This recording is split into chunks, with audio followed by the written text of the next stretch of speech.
I had a unique experience in Brazil as an American, and it's a little different from most because of the way I look, and you guys will find out why in a bit. I stayed with a Brazilian friend who lives there. He lives in Sao Paulo, and I've known him for around 10 years, and he showed me the city, and it was all great. Lots of good experiences there. I actually really like Sao Paulo. But here we're actually comparing Sao Paulo with Rio. So of course there are great sights in both, so we'll get into that later, but I'll talk about like my experiences personally. So first of all, Sao Paulo is actually like, it's not like super developed compared to the US obviously, but it's just like a pretty bustling city, very busy. It's probably one of the most prosperous ones in Brazil. And yeah, obviously I didn't go to that many of the bad neighborhoods. I was like, oh, let me check it out. My friend was like, dude, why do you want to do that? I don't even want to go there. So I was like, all right, fine, we won't. But in terms of the like nice areas, it's pretty cool. Like the food there is amazing. They got all sorts of cuisine. And what I noticed that was very interesting was that there were a lot of Japanese people in Sao Paulo. And then my friend told me that Brazil has the most Japanese people in it outside of Japan, which I never really knew about, so it's pretty interesting to think. So as we were walking around, everyone was wearing masks, more so than where I'm at in New York, which was, again, very interesting, because I thought New York was very pro-mask, and I just go to a second world country. Some people call it third world, and then like more people are wearing masks than where I'm from, which I thought was a little weird. And then I was like, oh, I better put on a mask, because in New York, or in America, as an Asian person, especially someone who is ethnically Chinese, you will get judged if you don't wear a mask from other people. There's just no getting around that. Like, I hate making it a race thing, but it actually is true, because people associate the way I look with the virus. Unfortunately, you know, this is completely out of my control. But then he was like, dude, like, people don't actually think that way here. They're probably thinking you're Japanese and they just won't care at all about it. And I was like, oh, that's interesting, because that's kind of weird, right? Because I'd face more prejudice about not wearing a mask in New York City, which is apparently an immigrant-friendly city, than I would in Sao Paulo, which is like a second world country.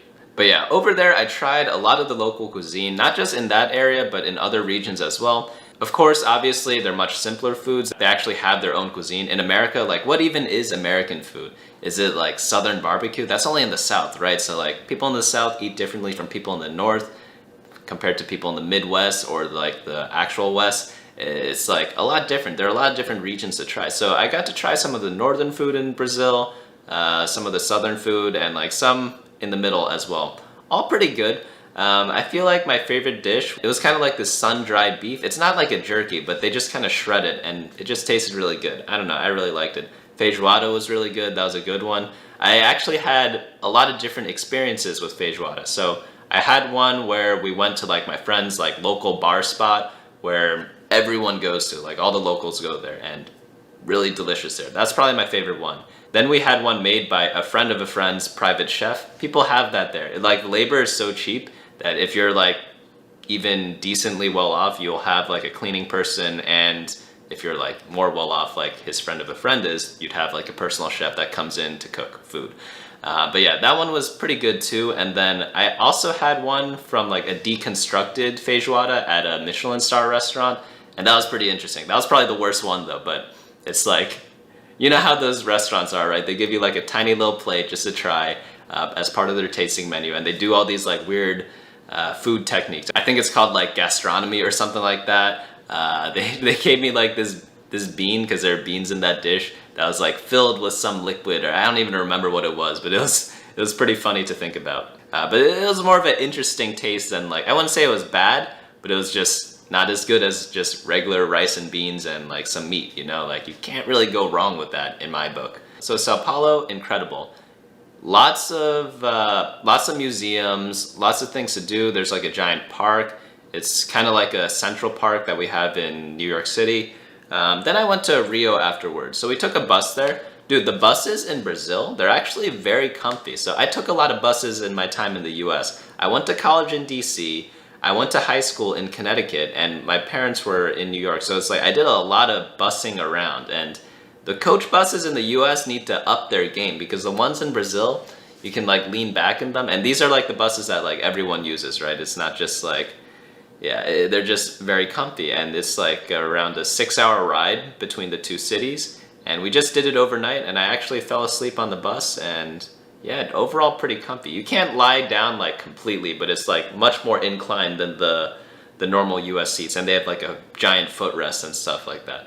Very, very good experience. Well, I mean, you never want to sit on a bus, but compared to the US, very good experience. But yeah, we get to Rio. It is a lot different there, man. Like, I went to Rio once before, maybe I think like 15 years ago. And yeah, it is, you immediately get off the bus and you just smell stuff. It is not a clean city. Everywhere I went, if you go to the richest neighborhoods, if you go to the poorest neighborhoods, it's gonna be smelling like piss everywhere. And there's so many homeless people in Rio, it's actually incredible. It's well, not incredible, it's actually very depressing.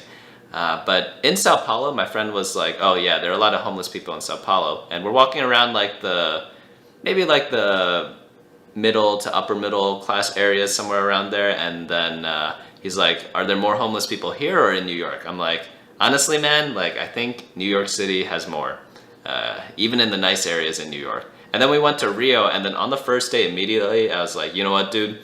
There are a ton more homeless people. It's like not even close in Rio, like 20 times more than New York City.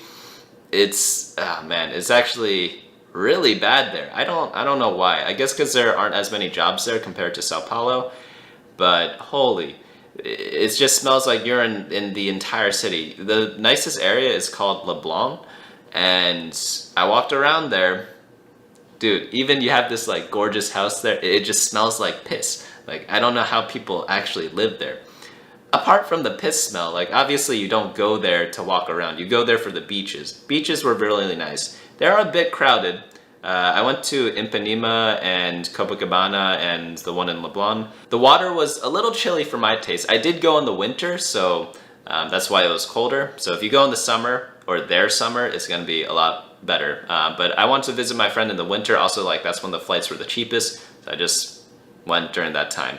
It was just like the convenient time to go, you know? It's like off-peak season, so there are less tourists, so prices are lower, and yeah, just it's actually better when there are less tourists around because I don't want to be like that guy, you know? But yeah, in Rio, there's like a lot more nature, a lot more hiking. So if you're into that, it's a much better city. And obviously, again, the beach. There aren't any beaches in Sao Paulo, so it's like if you want to swim, beach every day. I guess some people could, right? But I think in terms of like living in a place, I definitely live more in Sao Paulo than I would in Rio because yeah, Rio is just, it just smells awful there. I don't know. Like the streets are really dirty and it's, yeah, it's just not very pretty in terms of like the urbanization. Again, the nature is top notch. Like the views you get in Rio, incredible. It's just like all these mountains you can climb or walk up. They have like trams going up everywhere. And yeah, it's very, very, very beautiful. And yeah, that's pretty much mainly the differences between the two. In terms of like dating and stuff, dude, I don't know what it is, but in both Rio and Sao Paulo, all the dating apps were like on fire compared to the US. I don't know if it's because like I'm foreign, that might be the case, I don't really know. Or if like maybe more people in Brazil look better than people in the US. So actually like the guys in Brazil asked me about that a lot for some reason. They're like, oh, like what do you think of the girls here or something like that. I was just like, I mean like they're attractive, like there's some attractive people, there's some unattractive people. I don't really look at a country and be like, oh, like that's where all the like baddies are, you know? Like I don't really think like that. I'm always on a case-by-case basis because you can't just say like, oh, people in this place are like so much more attractive. It's like maybe on average you could say so, but on an individual basis, like just because you have a girlfriend from a certain place doesn't mean she's gonna be attractive, right? Or unattractive, depending on what the stereotype is for whatever that place is. So I'm always on a case-by-cases guy, you know? People ask me like, oh, like what's your like racial preferences in dating? I'm like, I don't really have any. I just want someone that I like and I'm attracted to, you know? That's could be any color, any size, it just has to fit my preferences. But I would say on average, like people in Brazil are more attractive, which is kind of odd. Normally, the richer you are, the more attractive you are. And people in the US are obviously a ton richer than the people in Brazil. So what's causing that issue? And I was also wondering why like all the guys were so curious because multiple people asked me that. It wasn't just like my friend and it was like my friend's girlfriend as well. Like everyone was asking me my opinion, which is so weird. Like, I don't ask that about people in the US. And then we did some digging. So I mentioned before that, oh, like maybe the people in Brazil on average are just more attractive, so maybe I'm swiping right on more people. So call me fat phobic, but there actually is a huge weight discrepancy between people in the US and people in Brazil. Surprise, surprise. And we found out that the average Brazilian woman is 30 pounds lighter than the average US woman. And when they found out about that, they're like, holy cow, like how is it that big of a difference? And they're trying to picture it in their heads. It's a wild sight.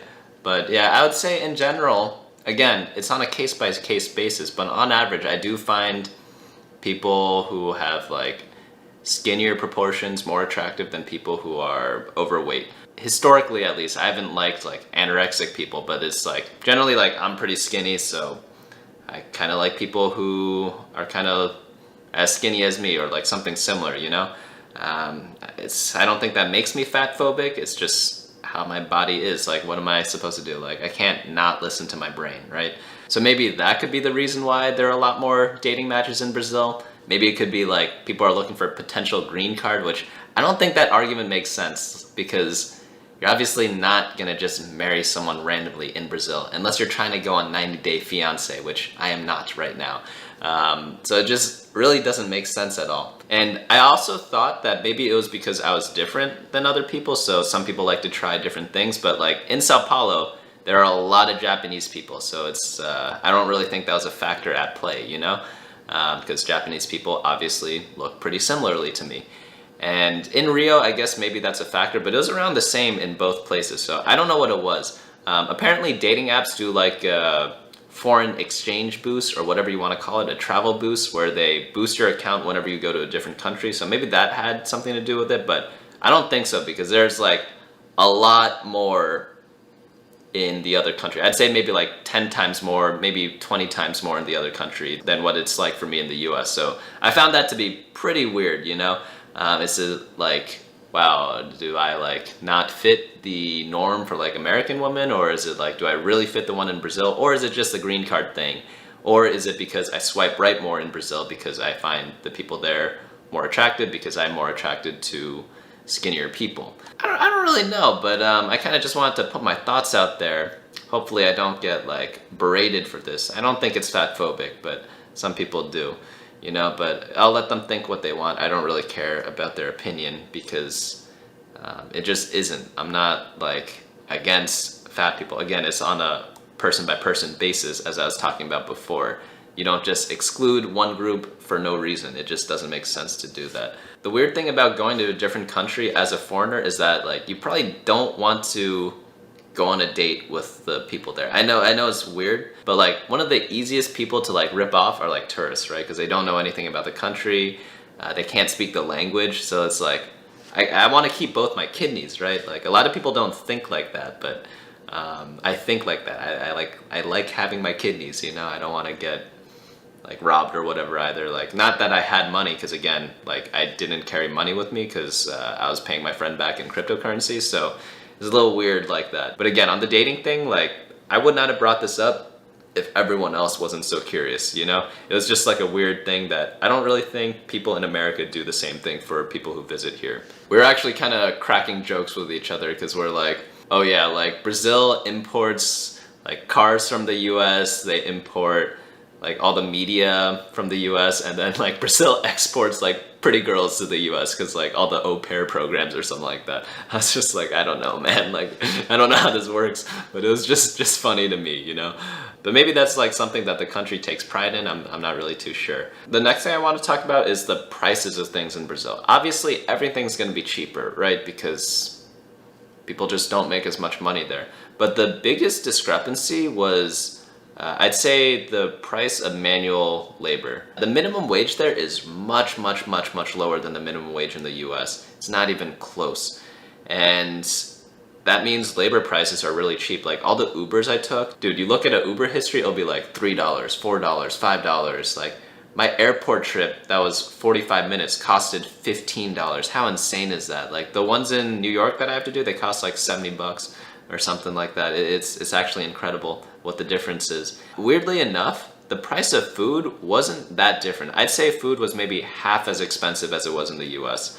For example, the Michelin star restaurants I went to, they costed around like 90 bucks, but the ones in the US, they cost around like anywhere from like 150 to 200 something, or like sometimes a little higher, but like you could get places at around that price point, right? So it's around double. The casual lunch spots, maybe they cost like $5 to $10. The ones in the US cost like $10 to $20, at least in New York. So I'd say that, yeah, in terms of pricing for the food, it was around only half the price. So it wasn't like that big of a discount, but everything regarding labor, so much cheaper. I'd say it's like 5 times cheaper for the stuff I'm using. So I'm sure you could get stuff that's even cheaper if you like actually live there, right? So I think that's why people have housekeeping help there, because if you're just like middle to upper middle class, you will have a maid. You know, in the US, even upper class people don't have maids. It's actually so weird. I know a couple of my friends are both lawyers and make like 250, 300K each, so combined like 500 to 600K. They don't have a housekeeper, but people in Brazil do, which is totally crazy, right? The reason behind that, I think at least, is because the minimum wage in America is too high. Controversial to say, I know, but that's why the labor prices are so different compared to other countries, right? It's more also because there's a lot more supply of labor in Brazil than there is in the US. So yeah, or like of that type of labor at least. So that could be a contributing factor as well. But yeah, maybe if the minimum wage was lower, more people would have like maids and stuff. But I don't know if that's a good or bad thing. But my view on minimum wage is I hate when the government says you have to do something, no matter what it is. If they force me to go to the bathroom, that'd be so weird, right? Of course, I need to go to the bathroom throughout the day. It's something that I have to do to make me feel more comfortable. But if, let's say, they force you to go to the bathroom twice a day or something like that, or 3 times a day, whatever it is, it's like, I should be able to choose on my own, you know? So that's my view on like things like minimum wage or even like maximum wage or something like that. I know that doesn't exist, but they could implement it if they wanted to. But yeah, in terms of like pricing, like I'd say those are the conversions if you want to use, you know? Let me know your thoughts about what you thought about the differences between Rio and Sao Paulo were, if you guys have been there. If you guys have traveled down to Brazil, what was your experience like? But those are just my thoughts on the matter. But yeah, we were talking about like $5 meals, $10 meals. If you guys want to live in the US eating on $1 or $5 a day, check out this video over here where I go over recipes and meal plans for that very exact thing.